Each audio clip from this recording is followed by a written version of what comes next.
considérons la question de l'enseignement, de l'éducation.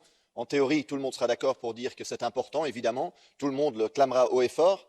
Mais quand même, nous voyons qu'aujourd'hui, sous la pression du Fonds monétaire international, et nous connaissons les liens aussi entre l'Union européenne et le Fonds monétaire international, symboliquement, d'une part, l'ancienne présidente du FMI est maintenant présidente de la Banque centrale européenne.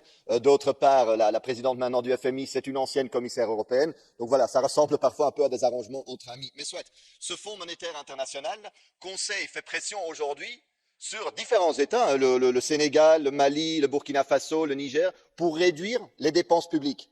Mais ça veut dire aussi réduire les dépenses pour l'enseignement, les ressources possibles et disponibles pour l'enseignement. C'est quoi comme contradiction? Dire d'une part que l'enseignement c'est important, mais entre-temps pousser les États à réduire les dépenses publiques. Ça n'a pas de sens. Donc si l'Union européenne est sérieuse dans son partenariat pour l'enseignement, alors il faut arrêter, il faut prendre ses distances, rompre avec ces politiques du Fonds monétaire international. Permettez-moi en commerce et coopération d'être un peu terre à terre, un peu concret.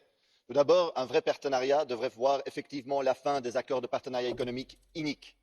On devrait arrêter d'utiliser les régimes commerciaux préférentiels comme outil géopolitique. Et pour être plus terre à terre aussi, est-ce que ceci va signifier que nous n'écoulerons plus le poulet européen sur les marchés africains, étouffant littéralement le poulet africain? C'est des questions qui se posent, mais il y a une question plus importante.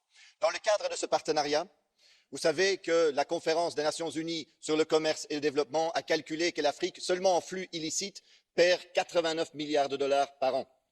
Alors l'Europe peut arrêter ça, peut y contribuer avec un registre mondial financier, avec une vraie liste noire des paradis fiscaux, une vraie transparence, mais elle ne le fait pas.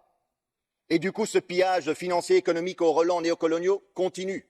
Alors c'est le moment pour un vrai partenariat de mettre fin à cela aujourd'hui et pas demain.